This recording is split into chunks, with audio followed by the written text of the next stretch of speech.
My name is Crucifixion, and I'm the president of the Saskatchewan German Council. And if the microphone isn't working, just tell me, I can speak louder. So if somebody can't hear me, then let me know. I would like to welcome you all in the name of the SGC and of our project partner, the Saskatchewan History and Folklore Society.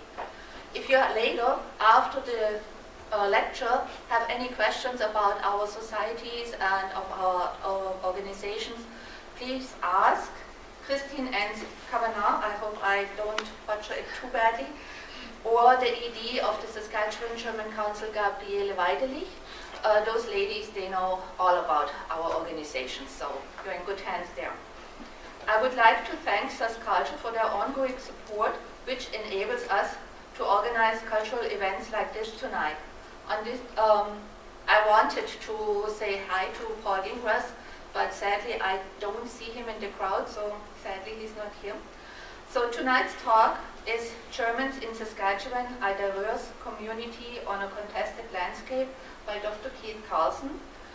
And this is a part of our public lecture talk series, Culture and History of German Canadians in the Prairies. Dr. Keith Carlson is Professor of History and Research Chair in Indigenous and Community Engaged History of the University of Saskatchewan. As it turns out, he also is President of the Saskatchewan History and Folklore Society. So he has two hats. It is our mandate to promote German culture, language, customs and traditions and interest for the benefit of all Saskatchewan people. There is a great value in learning more about the history of German Canadians and their lives, beliefs, differences and their experiences integrating into Canadian society. By building knowledge of the different cultural groups that shape this country, we can deepen our understanding of Canada, encourage intercultural understanding and maintain our cultural diversity. So please enjoy the presentation. Welcome, Dr. Keith Carlson.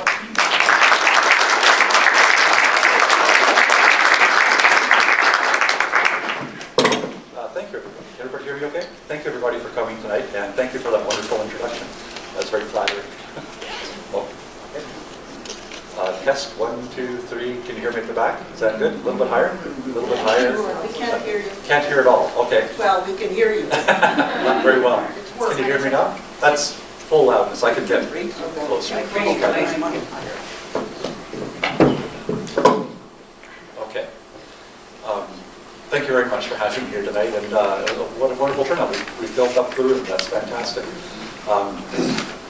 I do most of my research is done with Indigenous people on the west coast of British Columbia, in the south part, and in their society they have a word for high status people, and it's smalath.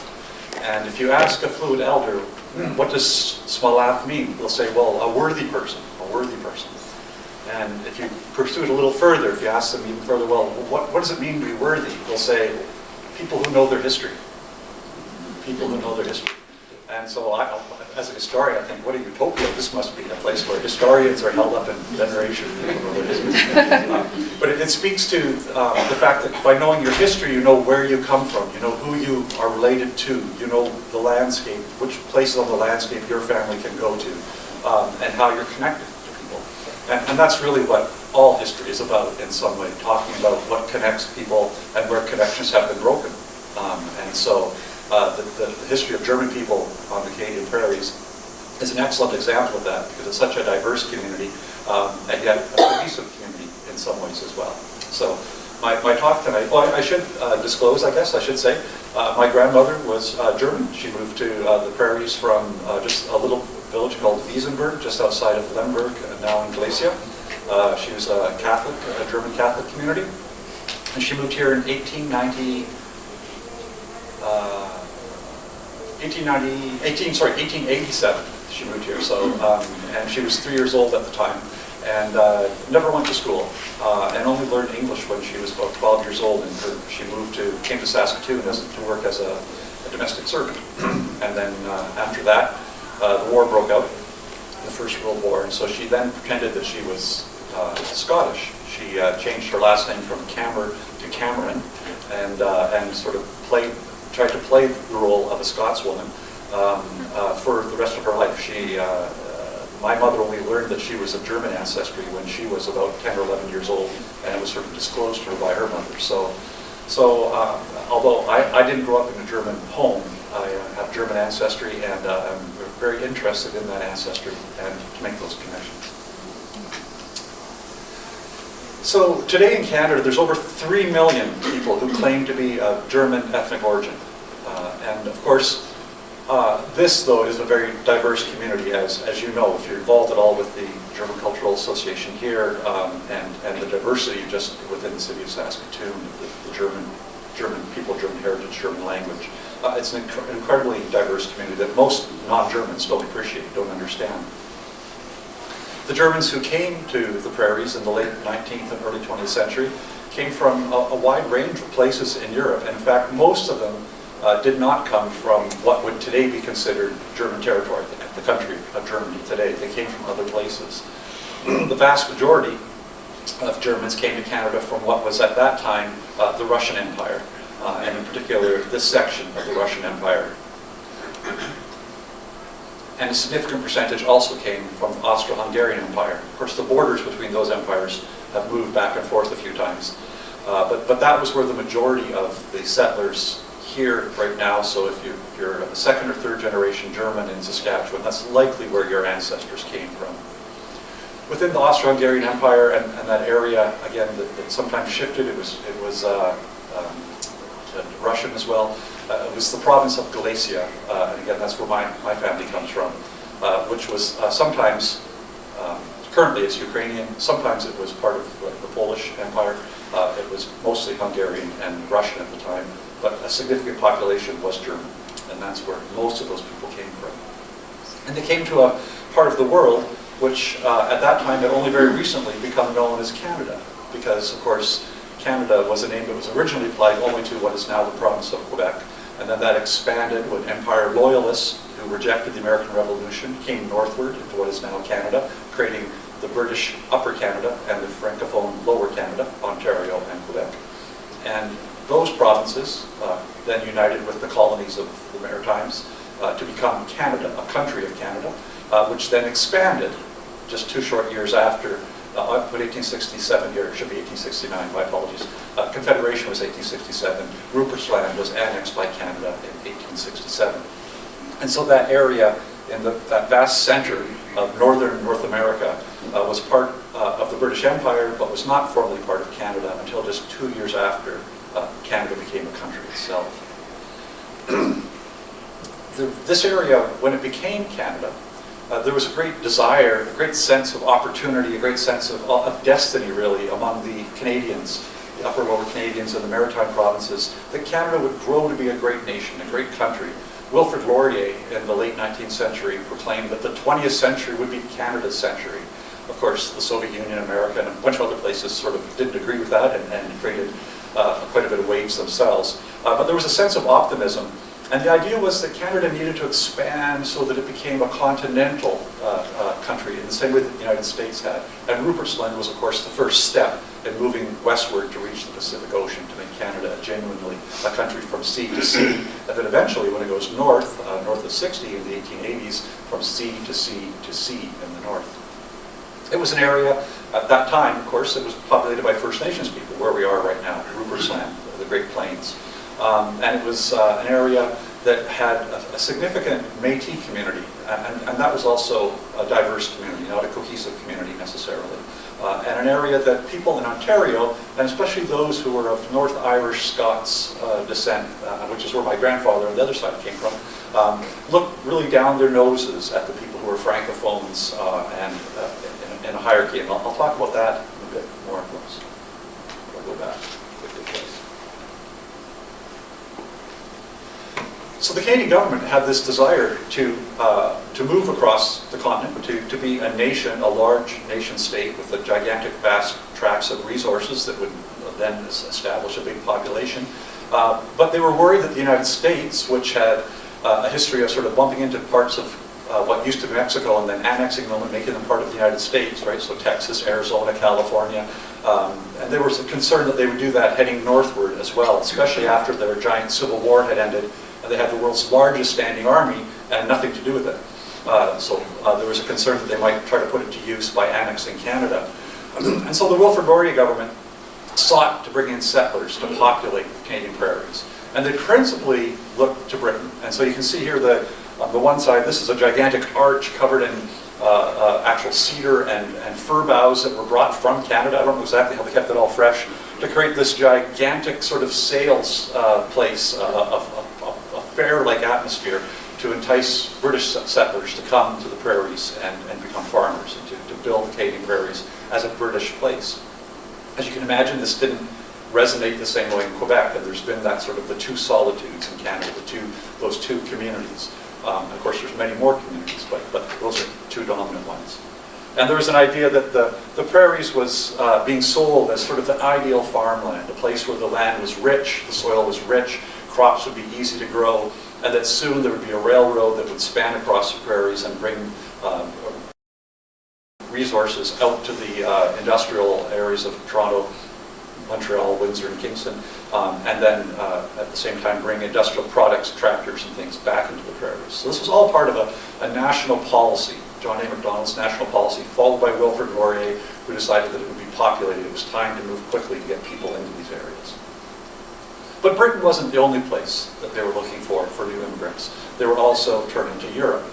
And so you can see there was an entire advertising campaign that targeted Europe for bringing people out to the prairies, trying to sell the prairies to Europeans.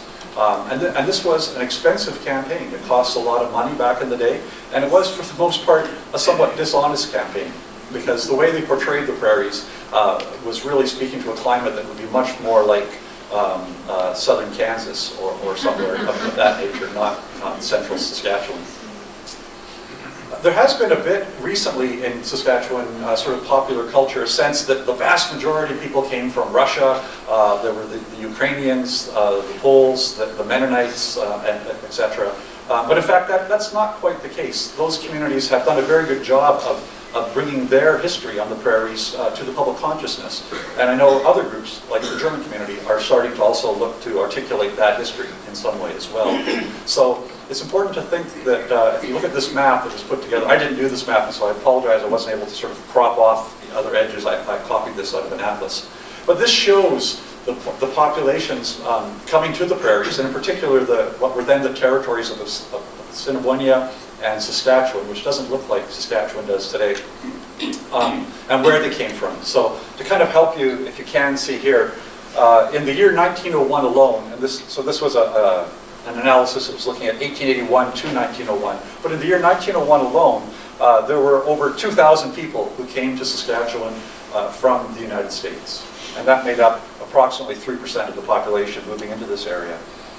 From the British Isles, there were over 10,000 people, and that made up roughly 11% of the population coming into what is now the province of Saskatchewan.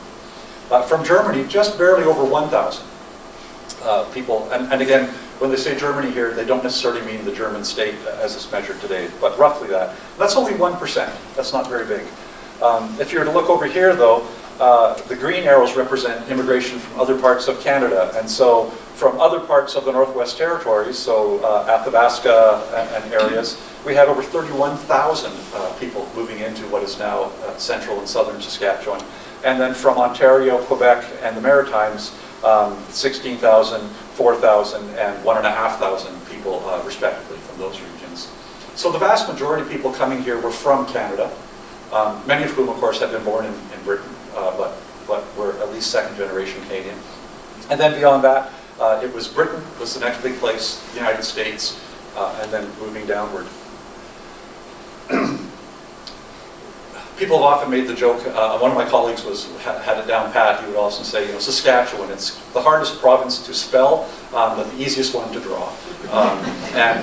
If you look at the, back before it became a province in 1905, the territories, this was part of the Northwest Territory, the headquarters of which, the capital, was in Regina. You can see the Assiniboia in the center, the postage stamp province of Manitoba to the right, and above that is Saskatchewan running east-west as opposed to north-south. So it's a different way of thinking of the prairie provinces, or the prairie spaces that we're accustomed to now. But this was, prior to 1905, the prairies that your ancestors moved into if they came in that time period. So when people talk about Saskatchewan back in 1890, 1880, they're not referring to the space we're talking about today. Northern Saskatchewan was all part of Athabasca territory. Southern Saskatchewan was part of the Assiniboia district, I should say, all in the Northwest Territories. This is a bit of a close-up here. And this is a map that was done in 1901 by the Canadian federal government, looking at the agricultural resources in this region. And of course, that's what they were attracting. They saw the West as a place for farming, agricultural activity. There was a parkland and then the northern forest, and they saw that as primarily supplying the needs of the farmers. So that was a local or regional resource that would supply the farmers in the south, who would in turn produce crops that would be shipped westward and or eastward, and then eventually also westward when the Canadian Pacific Railroad was completed. But if you look on here, those red squares in the center, the dark red squares, those tell you the percentage of acres that were under cultivation in 1901. So there's the postage stamp province of Manitoba, and it has over 41 million acres, I believe, if I can read from here, 41 million acres of land that were under cultivation. So the size of that red square, but of course spread out over that province. And then the red dot in the Saskatchewan district represents all of the agricultural land in Saskatchewan and the Assiniboia together. And it was only, I didn't bring my glasses, it was smaller. Smaller than it was in Manitoba. But that represents both those districts there. So you can see that this was an area that was being touted for having huge agricultural potential, but at the time it wasn't realized. It wasn't realized. And also, it had only been a few years that you could get here by train without having to go into the United States, right? The train had connected, even early on, the train would bring you from Chicago into South Dakota up to Winnipeg and then over to Regina, and it wasn't until later that it was connected so that you could cross Canada completely in Canada by train. So when they arrived here, when German people arrived here, they immediately found themselves to be an ethnic and a linguistic minority. And for some of those people, this was a very strange and new experience. They were coming from areas that had been predominantly German-speaking, German cultural spaces. But for some of those people, they were coming from areas where the surrounding populations were largely Ukrainian or Polish, for example, or Russian. And so they lived in small German ethnic communities. And so for some people coming here, what they found and experienced was not that dissimilar to what they had been experiencing in Europe. That is to say, a German village surrounded by people outside of that who had a different religion, a different language than they had themselves.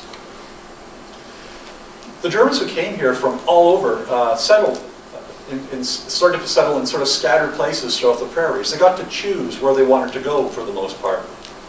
They had seen these wonderful pamphlets that made it all sound like a utopia. But when they got here, they realized it was going to take a lot of work.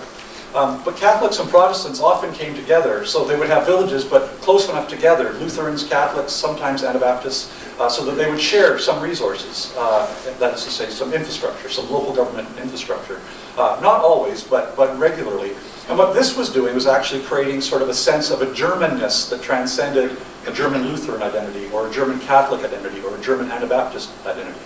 And then in this way, again, it was similar to those communities that had pre-existed that area of Galicia where the majority of these people came from.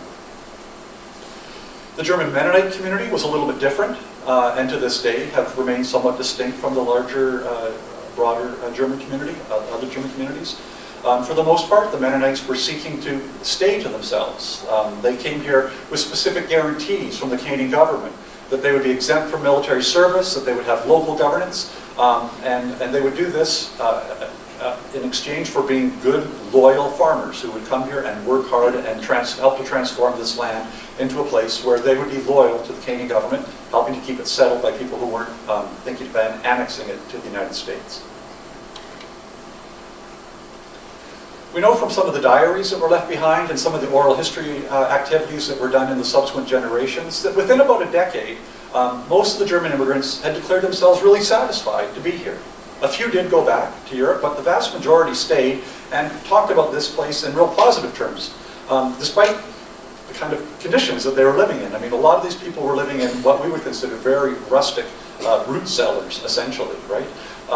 But they were building communities. They were establishing schools. They were erecting churches. They were pulling people together from over vast geographies, and they were communicating in ways that started to gel an idea of what it was to be a German, what German Canadian would look like.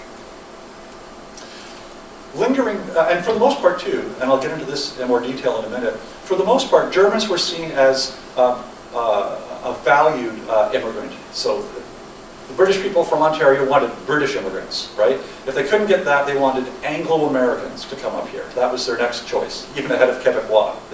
That was the division that existed out in Upper and Lower Canada.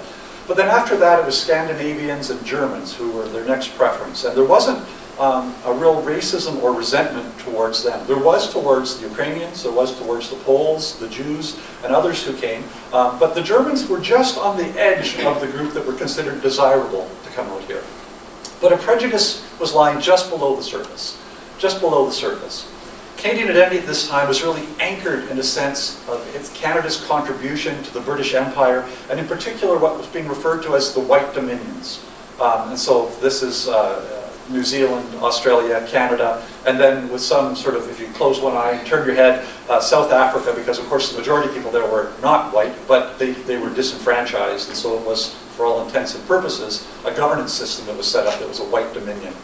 So these were the places, and this was the culture that they felt had so successfully spread throughout the world, this gigantic British Empire that had had a political history that was, for the most part, free of the sorts of revolutions that had characterized French history and American history in other places, this sort of evolutionary British parliamentary system, stable, with rights of people being protected. And that's what they wanted to replicate here. And they really saw that those attitudes were linked to certain ethnic communities. So if you were from, one of those communities, you were regarded as being predisposed to be the kind of person that they wanted here in the prairies. Now, this is an early 1890s advertisement that was being handed out to people as they got off the boat in Montreal and Toronto, saying, "Come to Saskatoon," in 1890. And I'm not sure if you can see it from where you're sitting. But this has 1, 2, 3, 4, 5 bridges. It has smokestacks, factories, working class neighborhoods, churches. This didn't exist except in somebody's imagination, and that somebody was, for the people who had that in their imagination were, for the most part, land speculators who were just trying to flip land. So they would come out, purchase land here, and then try to find someone, the word sucker would come out quite a bit, back east, who would buy that land and take it from them. And so what they were selling was a future, not a present. The idea was that you could come here and you could be part of this. You didn't quite know that till you got here, that it wasn't there yet. And in fact, many people who showed up with this pamphlet in their hand were incredibly angry, and there were lawsuits launched against people back in what is now Toronto and Montreal because they really felt betrayed. They literally expected there to be a city here, and there wasn't. But this was the idea that it was a part of the world that was on the move. It was soon to be recognized by people everywhere as a place you wanted to be, an economic hub, a cultural hub, and really contributing to the industrial world that was at that time really taking off in North America. Well, that said, they're handing out those pamphlets to people as they get off the boat in Montreal and Toronto, and they're handing the pamphlets to everybody. But really, once you got out here, the people who got here first were pretty particular about who they wanted as their neighbor. And so here's the first map of Saskatoon that was ever put together. And if you look really hard and try to follow the streets, you'll find that, in fact, this doesn't even reflect the current streets. So even though there was a Saskatoon when they made this map, it was an imaginary map of what they expected to happen. And there's a second map that gets made 15 years later that actually reflects the real streets that we have in Saskatoon today, the outline of the city, even though they weren't filled at that time, but the city lots were mapped out. But not everybody was welcome. between Saskatoon and Clark's Crossing, just to the north, which is where sort of the university lands and all that area, there was a lot of people moving into that area who wanted to become farmers. Incredibly rich land, right on the river, so that you could easily travel by boat up down the Saskatchewan River to Prince Albert, and then over to Lake Winnipeg, and then down to Winnipeg, where you could connect with the railroad system. And so this was a very sought-after area. But in 1894, the immigration officer wrote to his superiors back in Ottawa and said, quote, "German settlers are complaining that the subagent would not make entry for them near Saskatoon because the land was reserved for English-speaking settlers." And then he asked his superior, regarding the Temperance Colony Charter, he says, "Is this an English reserve?" And of course the answer back was that it wasn't. But the subagent, the people who were actually applying the law at the ground level, were actively discouraging Germans from coming anywhere into that Saskatoon-Clark's Crossing area. And this was the case right up through the beginning of World War I, and then it gets much more intense at that time period. So this was not a place that was welcoming to German settlers at this time, and not just in an unfriendly way in your neighborhood, but literally a government agent telling you, keep going, you're not welcomed here. Now, so while that agent's actions were illegal, they were improper, there's no denying that the Canadian government under Wilfrid Laurier had developed and implemented an immigration policy for the prairies that reflected a racial hierarchy, right? So this was not, Saskatoon was not an English reserve. It was, in theory, open. Anybody could have come and taken up land here. But in practice, that wasn't the case. And even at the highest levels of governance, there was a sense of where people were according to their ethnicity on a scale. So at the very bottom of this scale were Africans. And right above them were the Roma, or the Gypsies. Then Asians of all types. And then above that, Jews. And so you can see here, at the very top, of course, are the British, the French, and that. So there's a sense of who are the desirable people that you want to attract out here, and who are the undesirables. And the government had a sense of we want to attract as many of the desirables as we can, but we'll take anybody because we want to populate it and keep this area out of the hands of the Americans. But when it came to the local neighborhoods, there was a sense that, well, okay, if we have to have Italians out here, that's fine, but can they be 400 miles to the west in some other place? And so we started to see the creation of ethnic community blocks throughout the province at that time, which still exists to this day. As you know, you can drive through this province and you'll come through little areas that are very Mennonite, that are very Ukrainian, that are et cetera, as you go through. And right about the middle here was a line where you could separate, I mean, the farther up the list you went, the more desirable, the farther to the bottom, the less desirable. And this is actually the list. I didn't just sort of pull this together in a general way. This is literally the list that they were using in Ottawa in this order. But you can see that there was anybody from the Germans up were preferred immigrants. But Germans were at the very bottom of the preferred immigrants. In 1906, the census here shows that there were 5,800 Germans in Saskatchewan at that time. By way of contrast, there were 6,297 Scandinavians. And we don't often think of Scandinavians on the prairies. It's not one of the communities that has done an especially good job of sort of telling their story out loud. 16,000 Russians, though, and most of those were due to war. 21,000 Austro-Hungarians, and those are mostly Ukrainians, coming from that same province of Galicia that the Germans came from, except these were Ukrainian people by ethnicity. But 34,000 Americans. And that actually worried the Canadian government. So the local settlers out here were anxious to have Anglo-speaking Americans move in. They thought they would be good neighbors. But back in Ottawa, there was a concern that if too many of them came, they would simply say, this is now the next state, and it would become part of the United States.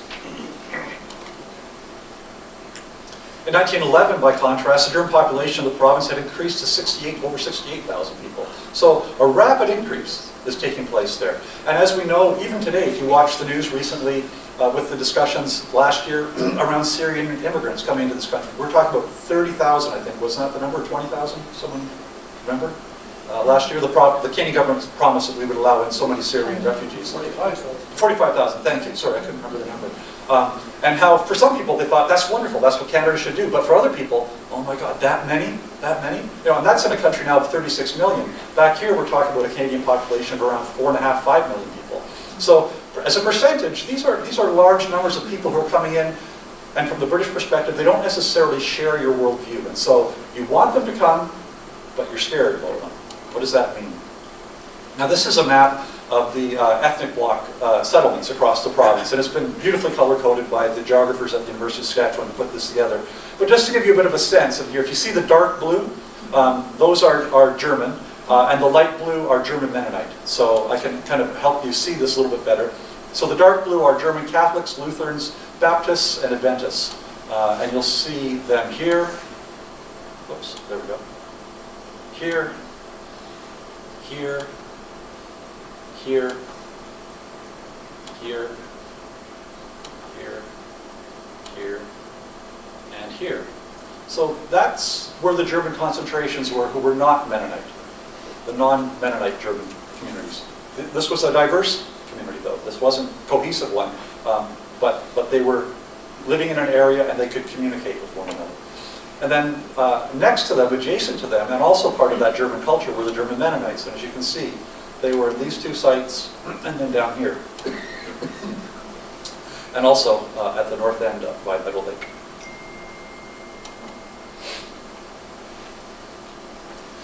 By 1914, 101, almost 102 million Saskatchewanians declared German as their mother tongue. And that's a significant number, but only 15,000 reported Germany as their country of origin.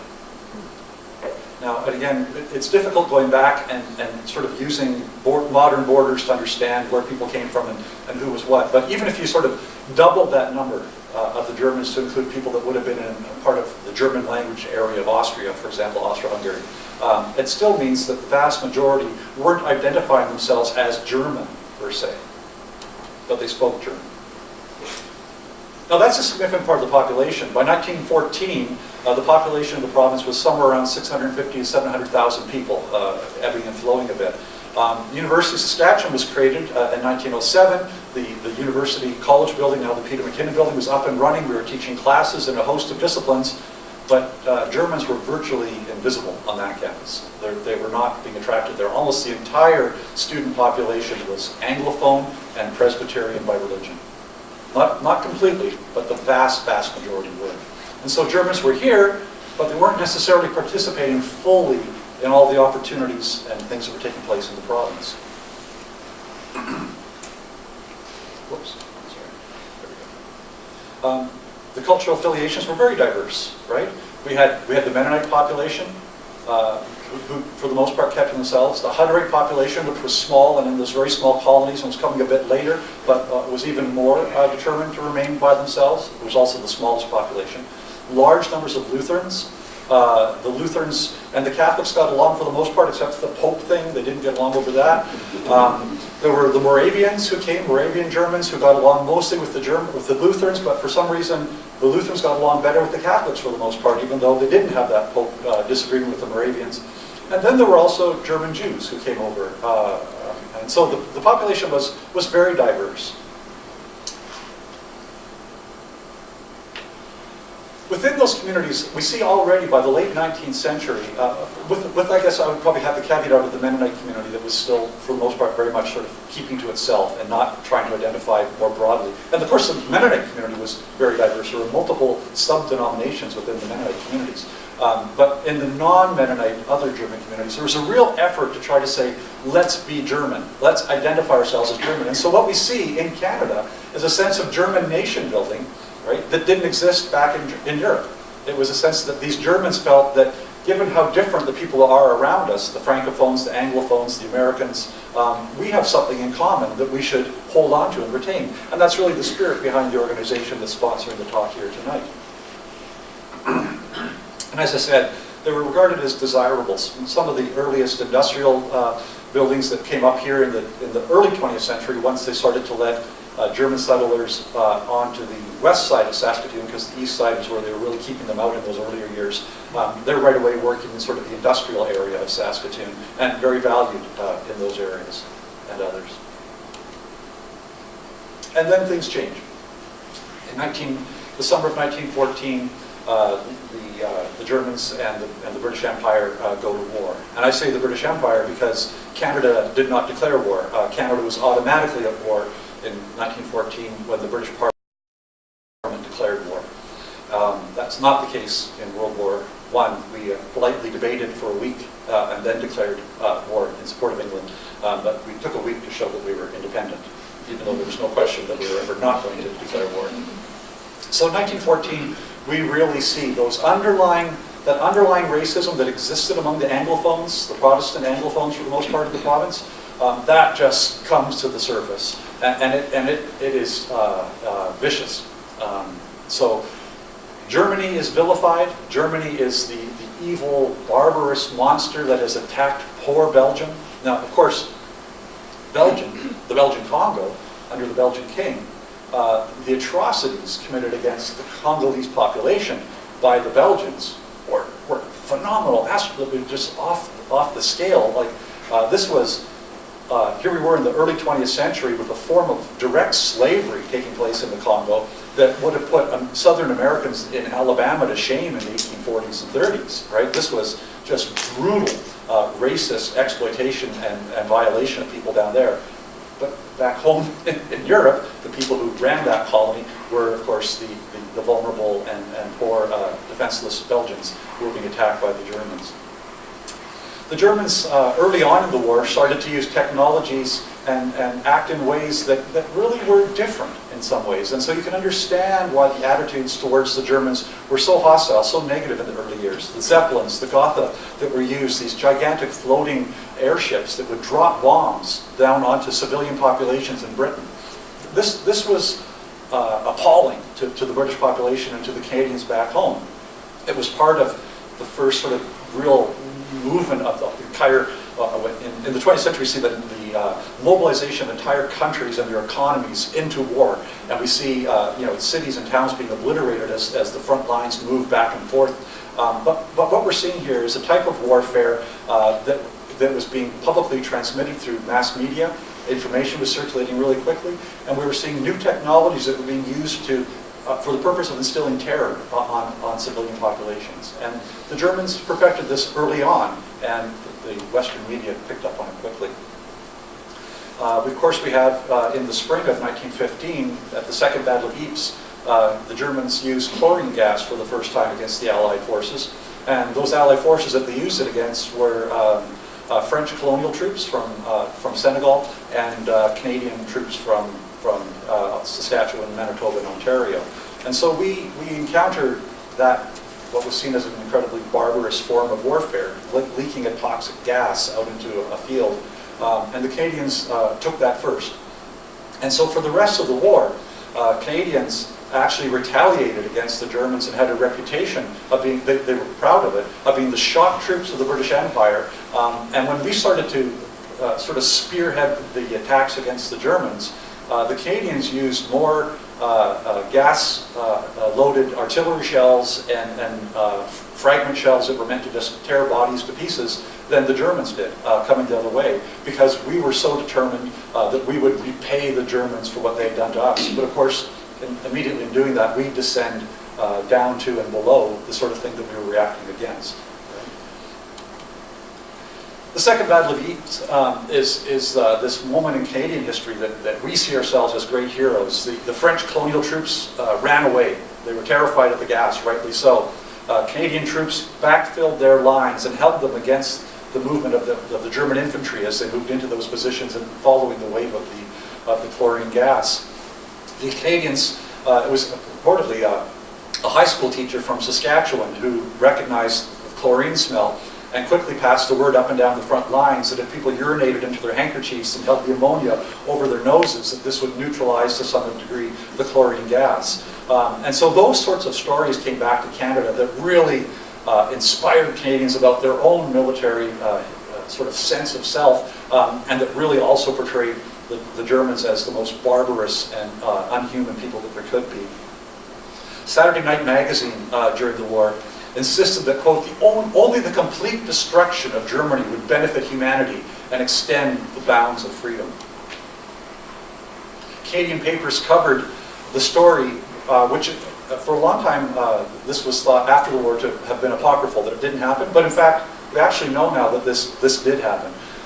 That a Canadian soldier was taken and crucified by German soldiers in the First World War, and his body left to hang there.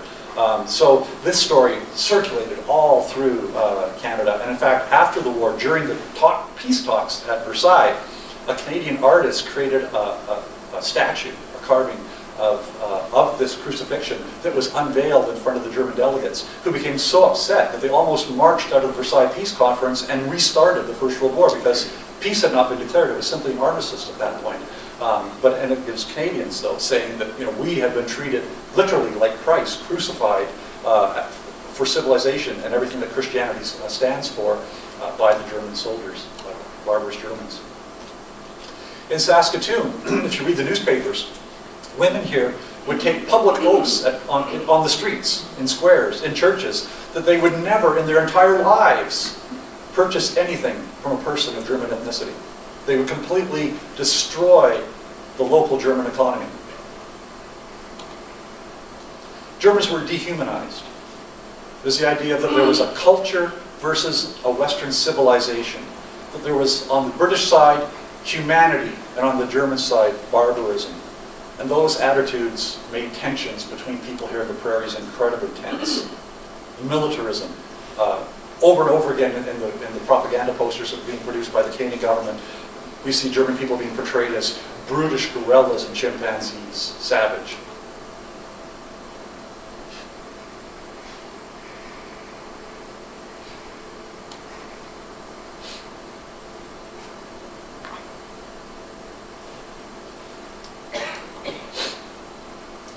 Back here in Canada, of course, some Germans, people of German descent, were conflicted here, some of them. Some of them were very keen to sign up and fight for Canada, the British Empire, because this was their home and this is where they were from. Others wanted to simply stay out of it. The Mennonite community came here with guarantees that they would not be forced into military conscription.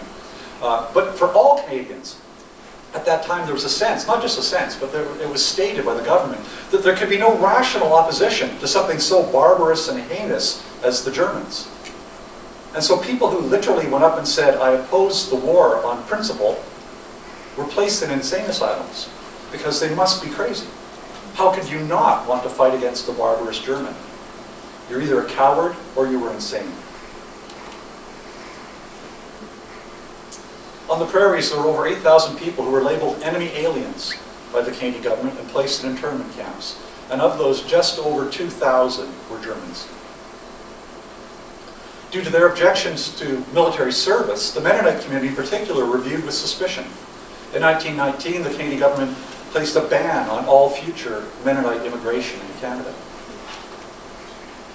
There was a sense, even as the war ended, that once a German, always a German, as this poster illustrates. The same people who would bayonet Belgian babies, and we actually don't have evidence of that ever happening, this is an apocryphal story, would become the German businessmen who would want to exploit you back here in Saskatoon or Moose Jaw or Calgary or Edmonton after the war. So don't forget that that person is that person. So real racism, the idea that you don't judge anybody by their individual actions and character, but you judge them by their ethnicity, by their language. Now in 1922, it's important to say, that prohibition against Mennonite immigrants was lifted, and as a result, over 20,000 Mennonites were provided entry into Canada and rescued from a really vicious persecution that they were facing in the post-communist revolution Russia.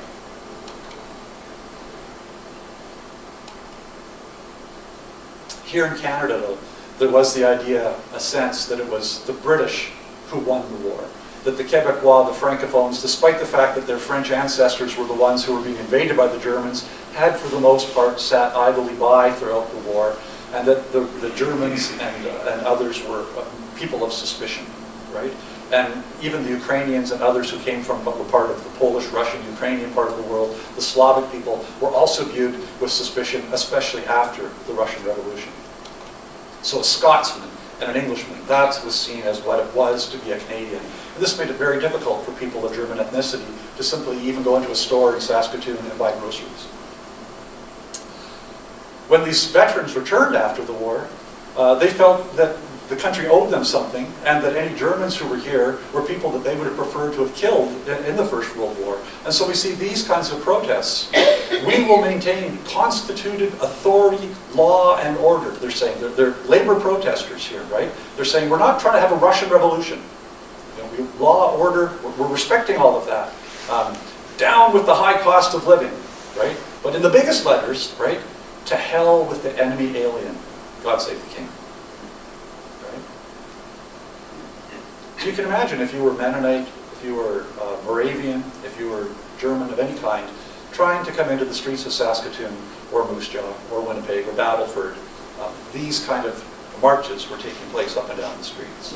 And in fact, one of the projects we're working on right now at the University of Saskatchewan is documenting what's referred to as sort of the intangible heritage. Places that aren't necessarily a building, and we can protect a building because we can see a beautiful building, but what about the place where something happened? What about the place where this march occurred? And the message that that march was giving. That is something we need to remember because we don't want to see that happen again. But that's intangible. And so we're actually starting to map and document those things right now with students at the University of Saskatchewan. So that these sorts of stories where perhaps your ancestors, because of the marginal spot that they were in society, didn't leave a building behind that we can protect and preserve, right? They lived in soddies, they had small wooden buildings and houses, but they had a history that was here. In the 1920s, the Ku Klux Klan is on the rise all through the United States, where it's being targeted in the South against African Americans who are sort of trying to achieve civil rights, civil liberties. In Oregon, the Ku Klux Klan is targeting, for the most part, Roman Catholics because it's seen as a threat to the Protestant idea of America and people who pay their first loyalty to a far-off pope. And here in Saskatchewan, it took that same form. So in Saskatchewan, it was people of British Protestant descent who were opposed to Germans and to Catholics. And that was the focus of the Ku Klux Klan. And Saskatchewan had a bigger Ku Klux Klan than anywhere else in Canada. And the story of that Klan is a dark and twisted one in our history, because it turns out that the original Klan organizers were charlatans. They went around the province and got people to pay money to join the Klan, and then they took off with the money. But instead of Saskatchewan's population hanging their head in shame and saying, oh my God, not only was I duped, but I was a racist monster. What was I doing joining the Ku Klux Klan? Instead, two young Saskatchewan boys in their 20s said, well, let's start a real Klan. And Saskatchewan rallied behind that. And so we had crosses burning in Regina. We had crosses being burnt on the lawns of Germans in Biggar. We had crosses being burnt on the lawns of people in Moose Jaw. I haven't found any evidence here in Saskatoon, but the Ku Klux Klan was having meetings in Saskatoon and was marching down the streets of Saskatoon to intimidate Germans, right? The Ku Klux Klan of Canada asserted that it was rooted in this region, right? A major concern for them was the idea that Roman Catholic French schools were teaching kids to speak, instructing them in a language that wasn't English, and in a religion that wasn't deferring to the Queen, right, or the King at that time. And so there's this sense, right, as you see in the bottom here, in the newspaper from the Western Freedman, Protestant children compelled to kiss a crucifix as a form of punishment. This is what they were saying was the German Catholics were doing to young Protestant kids who were attending their schools in small rural communities where there wasn't both a separate and a public school, but only enough people for one school. So these were the monsters that the Klan was out to get. German nuns. These were the people, the Hellcats, as they were calling them. So here you can see on the back of a pamphlet, we have some wonderful collection, historical artifacts in the University of Saskatchewan Special Collections Archives, pamphlets that were literally being passed out by the Klan as they tried to recruit members. And here's what one of them said on the back. Would you like to have a black-skirted she-cat of a nun teach your children in public school? Then chastising your child to make it kiss the forbidden image, the crucifix? Better wake up before it's too late and have a revolution, for as sure as you're alive, blood will be spilled if the Protestant people don't band together. We're hearing similar types of language south of the border today. But this was Saskatchewan, and these women were the threat. There we go. Oh, sorry. Over back. So if you wanted to be a Klan member in Saskatchewan, you could actually get the special Canadian Klan uniform, which came with a maple leaf on the front, so you could distinguish yourself from your American Klan relatives. And if you went to Klan conventions elsewhere, people would right away know that you were a good Canadian Klansman. I mean, it was appallingly normalized, is what happened back then. And again, when I look south of the border, I see things that concern me today, because they're not all that different. Moose Jaw was the headquarters of the Ku Klux Klan. Crosses were being burned on the lawns of Catholic churches and on the lawns of lawns of German Catholic churches and on the lawns of prominent German members of the community in Moose Jaw. Now, in this talk, I said that this was a diverse community and it was on a contested land. And what I've told, for the most part, in this story is the history of German people who've come here, tried to make a living, came here. Really, in some ways, they were given a false bill of goods. You know, that they were coming to this wonderfully warm place to grow crops. But they got here and they stuck it out anyway. And they became really good citizens, upstanding citizens here in Canada. And eventually sort of pulled themselves together. Religious differences that had been a big thing back in Galicia and back in Germany were overlooked in many cases as these communities came together and formed a German unity. But they weren't moving into an empty space. And the story I just told you might all, you could be forgiven if you were to hear just that part of the story, to think that they were just moving into a big, empty, vacuous place where there were no people. Lots of land that could be tilled and turned into farmland, but no people. But of course, that wasn't the case. The Canadian Prairie provinces and the whole central part of Canada are covered in treaties, Indian treaties that we have. And if we were to break away from the idea of treaties, which is a political boundary based on who signed what with what benefits, if you were to think of Canada, in fact, there are these gigantic areas that are distinguished by people of the same cultural group, even if they spoke some different languages. So the Algonquin language, right? The Athabasca language, the Tsimshian language, the Salish, the Kootenai, the Sioux. All of these are distinct indigenous communities that are as different from one another as Finnish people are from Bulgarians, from Italians. This was a very, very diverse place made up of very diverse people. Here's another map that goes, subdivides those big groupings that I showed you even further into smaller areas that show where the Dakota, Lakota are all part of that Sioux family. Of course, Sioux is the word that their enemies call them. They don't like that name themselves. The Dene, the South Slavey, the Dog Rib, the Plains Cree, the Bush Cree, the Swampy Cree, all of these diverse indigenous people were here on the prairies. But when your German ancestors arrived, they didn't have to fight the indigenous people for that land, right? So something had already taken place here. The indigenous people of this province had already been gathered up and placed on reserves. They've been removed from the land. And now their primary resource, their food source, the bison, had already been taken away from them.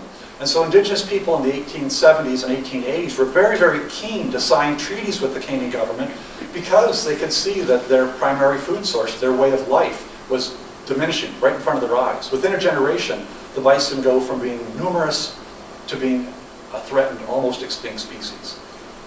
What do you do in a situation like that? Well, they turned to the Canadian government and tried to work something out. The Canadians were moving in. They were concerned about American expansion to the north, but there was an indigenous population here. One way to think about how we relate to one another as Canadians in this multicultural society is to think of the different ways that Canadian society is divided. We spend a lot of time, thankfully, talking about how we can be united, what we have in common, what unites us. But it's good to be aware of the things that sometimes divide us. And I don't mean that just in the ways that can be turned into something negative, like prejudice and racism, but other ways. So in the same way that certain individuals find themselves with more power, more prestige, and more wealth, so too do certain ethnic groups and certain communities possess different levels of power, different prestige, and have different wealth in relationship to one another. That chart I showed you earlier that showed the Germans right in the middle and just barely above undesirable, right, with the British at the very top, that list that was articulated by Wilfrid Laurier back in the late 19th century, in the 1960s, a sociologist named John Porter sat down and looked at Canada and found out that, you know what? If you're Scandinavian, you can only go so high in Canadian politics and Canadian business. And if you're Hungarian, you can only go so high, right? And if you're German, you can only go so high. But if you're British, you can go right to the top. And that there's, in fact, if we're a cultural mosaic, which is a language we were using in the 1960s, it's a vertical mosaic. And through no fault of your own, with no reference to your character as an individual, your ethnicity, the way you were perceived and grouped and categorized by other people, determined in large part your ability to achieve success in business, in politics, in professional lives in this country. That has kept German people out of the top positions in this country. Now, we often say that vertical mosaic is being dismantled, it's being leveled in some ways, but it exists to this day. There's no question about that. So if we think about that vertical mosaic, that's all about immigrant groups, from the British down to the African Americans and everybody in between on that horrible racial hierarchy, right? Where do Aboriginal people fit onto that hierarchy? Well, if we think of them as an ethnic community, they fit right at the bottom. And that's why they are disproportionately represented in our prison systems and not in our universities, for example, right? They are a community that can't get to the top. That is because of where they're born, their community, they're being held down in various ways, just as the African Americans are, just as the Arab Americans or Canadians are, and others. If you think of Aboriginal rights, though, those are rights that people have because they are born here and their ancestors were born here back as far as time will go. Everybody else who isn't Aboriginal can think back that somewhere in the past 400 years, my ancestor moved here. They chose to come here. Right? The Indigenous people were already here. Treaty rights secure for Indigenous people certain of their Aboriginal rights. And I should say too, Aboriginal rights aren't something that Aboriginal people have said, we have Aboriginal rights, we want you to recognize them because it's our tradition as a Cree person, our tradition as an Algonquin person. No. Aboriginal rights come out of British common law. British common law says, if somebody was here ahead of us, they have certain rights that we need to recognize and respect. So it's our law that says Indigenous people have those rights. And certain of those rights, because they have all their rights until we come along and displace them, certain of those rights we need to articulate very clearly in treaties, so it's very clear to them that they're keeping those rights. So treaty rights don't give Indigenous people anything.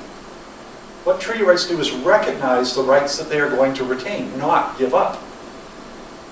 What treaty rights do, though, is they give all us German people, rights in Canada. Because without the treaty, under the British Constitution, the Canadian Constitution, we have no right to be here. Once those treaties are signed, the land opens up. We can have fee simple land. We can have local self-governance. We can have economic freedom. We can send our kids to school. We can educate our kids in our traditions. Those are all our treaty rights, right? And so as people in Canada, as Saskatchewan residents, we have treaty rights, which we've acquired, right? Indigenous people have treaty rights which they have retained. And that's an important distinction that doesn't get talked about enough in Canada. And that means that they're different than other ethnic minorities. Because no other ethnic minority has those rights. Other ethnic minorities come here and they acquire Canadian rights as part of their citizenship. Indigenous people have something deeper than Canadian citizenship that is recognized by the Canadian Crown. That's a way to explain settler colonialism.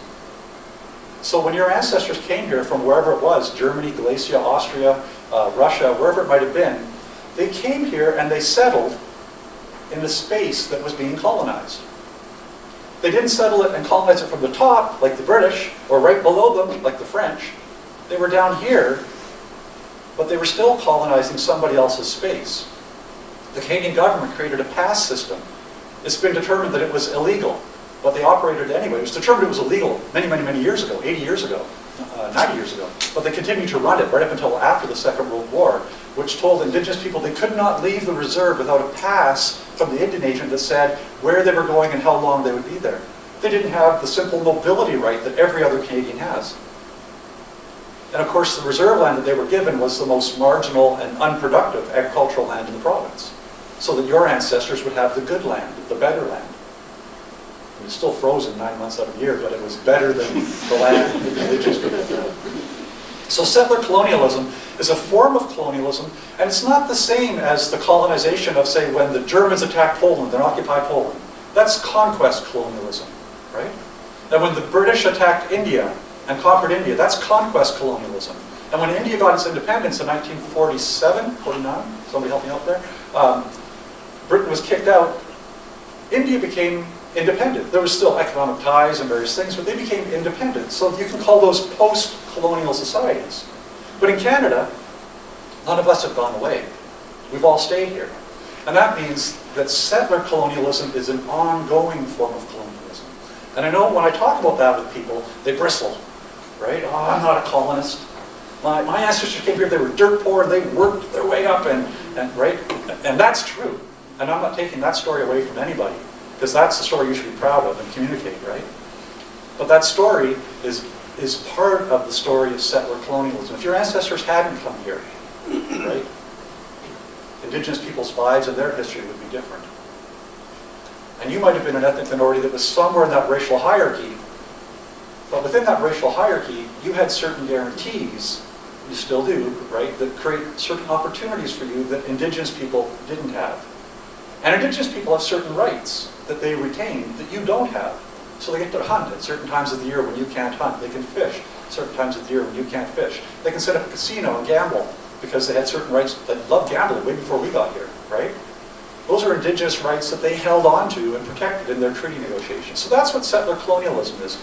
And racism, bigotry, sexism, classism, all those things get overlaid on top of it. Indigenous people suffer from racism the same way that Arab people suffer from racism, or black people suffer from racism. That's the same. But Arab and black people, when they come here, actually inherit something that is a white privilege, a settler colonial privilege, even though they're not white. And your ancestors, who were German, had whiteness, but didn't inherit the full benefits of being British. And so there's gradients to all of this. That, I think, is the conversation that we need to have as we seek out and celebrate and tell our story as different ethnic communities. Those important stories that need to be documented more, that need to be told more clearly, that need to be articulated, because everybody has a right to be proud of those grandparents who came here and made those sacrifices and accomplished what they did. But we did that in the context of a settler-colonial relationship. And when we talk about reconciliation going forward, reconciliation is finding some way to change that settler colonialism without requiring us to go back to wherever our ancestors were from, or Indigenous people to simply disappear. That's the conundrum. In the 19th century, when your ancestors were invited to come here with those pamphlets they were sending all over the place, the Canadian population, the Canadian government, the British people, honestly believed that Indigenous people were disappearing and would be gone by the 1930s. Studies in the 1870s and 1880s said, at this rate, population decline among the Indigenous people who didn't have the resistance to diseases that your ancestors developed in Europe and Asia and Africa. They were declining rapidly. And the idea was, we'll sign treaties with them. We're obligated to sign treaties with them through British common law. But if we don't live up to them, who's going to notice in 40 years, 50 years? Because they're all going to be gone. And that complacency, right, which led to the creation of residential schools, which created that pass system, which even after it was determined was illegal, was continued to be held in place. It's those things that are settler colonialism that we, as other ethnic people in this country, now the immigrants, need to think about how do we go back and make amends in some way, right? And people often say, well, you can't be held accountable for the sins of your father. If my father stole a car and then he dies, I can't go to prison because he stole a car. And that's absolutely right, right? But when Brian Mulroney racked up a big debt, Jean Chrétien couldn't say, that's not my debt. I didn't do that. That's Brian Mulroney's debt. No, because that's the Canadian government representing the Canadian Crown, which every immigrant who comes here swears an allegiance to this day. The Crown being an idea of Canada, not necessarily a woman living in a castle in England, right? But the Crown. And that is something that has honor that goes with it. The idea of what it is to be Canada, Canadian. Those ideas of recognizing Indigenous rights emerged from the idea of the honor of the Crown, that we must treat people honorably. But we haven't treated everybody honorably. Your ancestors included because of racism. And Indigenous people because of racism and settler colonialism.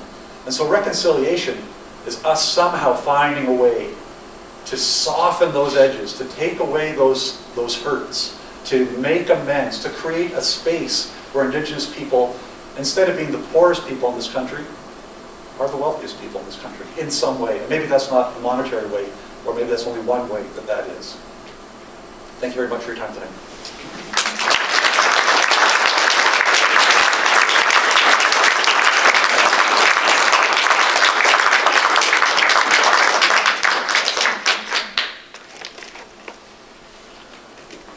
happy to answer questions if anybody has any. Yes, at the back. I have a question. When you showed that ranking, with the Germans kind of being in the middle, and then a couple of slides later you talked about Germans being very desired immigrants, so was there kind of a switch from the late 19th to the early 20th century, or were they only desired in certain ways, like wheat farmers? Yeah. Up until the First World War, the Germans were on the desirable side. They were part of the groups that all British and French Canadians could accept as, yeah, we want more of them to come here, right? But we'd still rather more of our own people came here from Britain than those people, but at least they're not Ukrainians, right? It's all relative. Each of those they're more desirable than those people or less desirable than those people. But after the First World War, during the First World War and after, Germans plummet to the bottom in a way that no one could have predicted before that. Yes? In 1901, when 31,000 people came from Northwest Territories, why was there this big influx? Was it a delayed population movement from the end of the gold rush? There was both of those things happening. So there were people moving in from the Yukon, which was at that time right. There was the Yukon Territory, but it was there were people mining up there and throughout the Northwest Territory. There was a big turn down in the fur trade in the Peace River area as well. So people moving down here from there. So there was a host of different reasons like that. Yeah. It was just basically people moving around within that Northwest Territory area to different parts, mostly to become farmers. Yes? You had I think a 1906 census with a whole bunch of different, like, how many people came from Germany and how many people came from the U.S. But a lot of those people from the U.S. were Germans. Yes, that's right. So that's you right. don't get counted. That's you right. Get counted as German. Yeah, that's a really good point. All of those census figures are problematic in various ways. Absolutely. Yeah. A lot of the Moravians, for example, they're coming up here from the United States and into Saskatchewan, and they're German, and they quickly cease to identify as Americans and identify as Germans. Yes. All those German Russians from the Dakotas too. Yes. Yes. Yeah. Yeah, the back there. I was wondering if you've extended your research into and after the Second World War, because there's that whole period of the Germans who were prisoners of war in Canada, and then a lot of them, after they were back in Germany, they returned as immigrants to Canada. Mm-hmm. Yeah, that's something I know about only from having read a little bit about it. I've not done research into that myself. Yeah, my dad was one of those. Okay. Yeah, well, I'm really hoping that Gabby and people are going to help us launch an oral history project here with the German community, because there's so many stories that we haven't recorded that it's important to get before those people are gone. Now, that term DP after the war wasn't a compliment. No, displaced person, no. Yeah, and looked up with this, we still have real suspicions about refugees who are coming into this country, right? Absolutely, yeah. What are their motivations? Will they fit in? All kinds of things. Will they be a burden? Will they? Yeah. Yes? In your previous talk, I don't know how long ago, you mentioned that with the beginning of the First World War, the German army invading Belgium, that the propaganda came from Britain and they had cut off all the other telephone lines or communication lines, and just one, and in fact, basically the propaganda, the hate propaganda against the Germans. Was that ever discussed later on from the British Canadian government? Or was there ever an apology for that? No. Or did that stay like up to today? No, there has never been an apology. So the question she asked was a year ago-ish or so, I did a talk, and I went into much more detail about the First World War and the Ku Klux Klan. This time I put it as part of this broader discussion. But the British severed the transatlantic communication cables to Canada, all except for one, which was controlled by the British and Canadian governments. And information coming up from the United States was also being censored in terms of newspapers coming across the border. And so the Canadian population of all the British Empire and allies, including the United States, was the least informed about the First World War of all of them. We had lots of propaganda here, but we had no balance, nothing on the other side. We didn't get to know about bad things that Canadian and British and American soldiers did. We didn't hear those kind of stories about, right? Whereas in Britain, there were soldiers going home on leave. They were telling those stories. People in Britain could actually hear the cannons across the channel. In the United States, because they entered the war so late, they had a flow of German propaganda that was going into the United States, competing with the British propaganda, as both sides tried to entice the Americans to either stay neutral or to join them in the war. So the Canadians were the least informed of all the world when it came to what was going on in the First World War. And all we heard were the horrible, horrible, terrible stories that was coming through the propaganda about the German people, German soldiers. Yes? So is anything known about the genesis of Wilfrid Laurier's list? Did he have a committee work on that, or did he have a circle of advisors that he consulted, or did he just draw that up in his office? Well, in general, the list, he was just reflecting how people in Canada already felt about different ethnic groups. But Clifford Sifton, who was his minister, who was in charge of all of the advertisements to bring people into the prairies, is the one who itemized it formally. Did the Hutterites come to Canada with the same promise of pacifist promise that the Mennonites came under? That's a good question. I know I've not actually looked into the Hutterite story in any kind of detail. I know they arrived later. They were even more isolated and isolationist about themselves. And that their colonies were much, much smaller than the Mennonite colonies. I mean, a fragment of the size and spread out over bigger areas on the western side of the province, but I don't know a lot, I'm afraid, about the history there. Yeah. Sorry, Gerald. Yeah. Firstly, congrats on that presentation. Oh, thank you. It's really wonderfully meeting all those different groups of people and stuff. Thank you. This question kind of just curiousness about, with regards to the First and Second World Wars. There's a documentary on YouTube that kind of, a lengthy documentary that speaks to this kind of more German alternative perspective of those two wars. Has that been researched at all? The documentary is called Greatest Story Never Told. Okay. I have not seen it myself, so I can't comment on it particularly.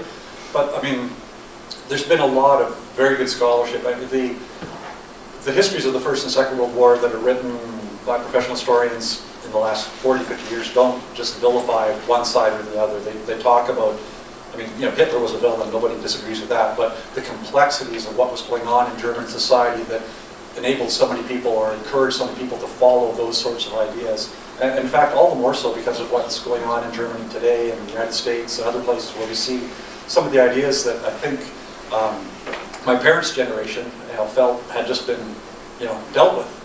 Those things are gone. They'll never come back again. We see, popping its head up again in various places. So it's maybe not quite answering the question, but yeah, there is some good scholarship on both of those wars that is much more balanced than what was going on at the time of war.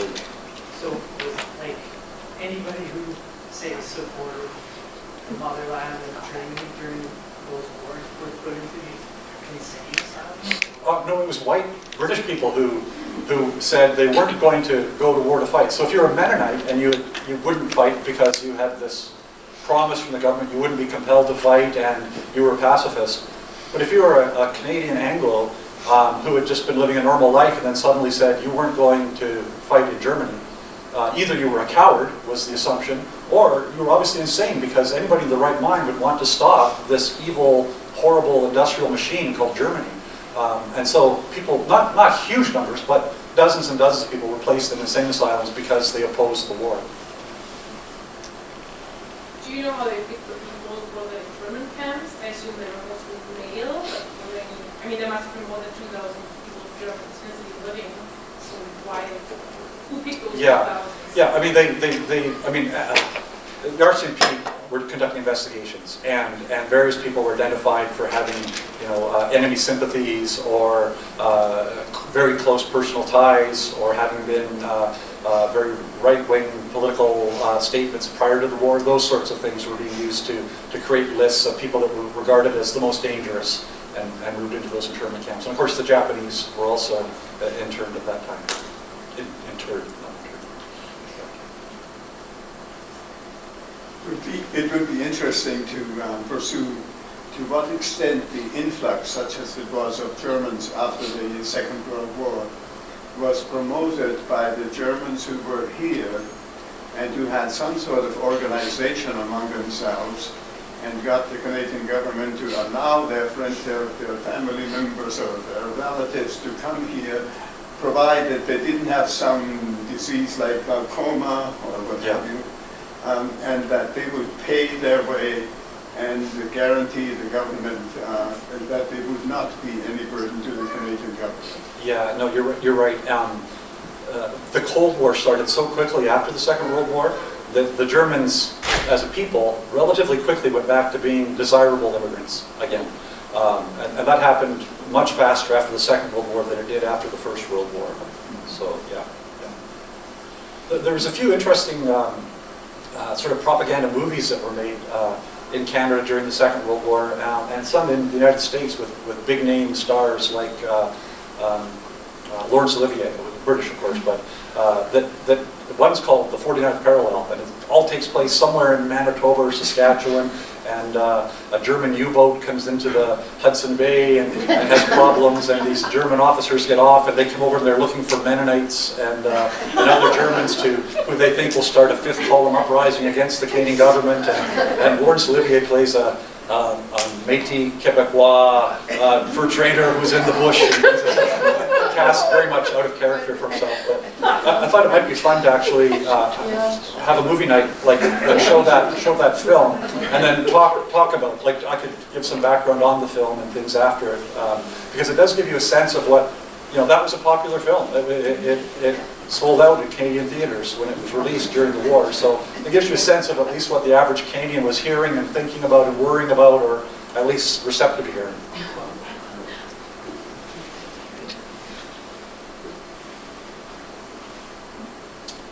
Okay, well, if there aren't any more questions, I appreciate you. This was a bit of a longer evening than I thought. I didn't realize it was so late. So thank you for being patient and attentive, and I hope you had a good time. Thank you.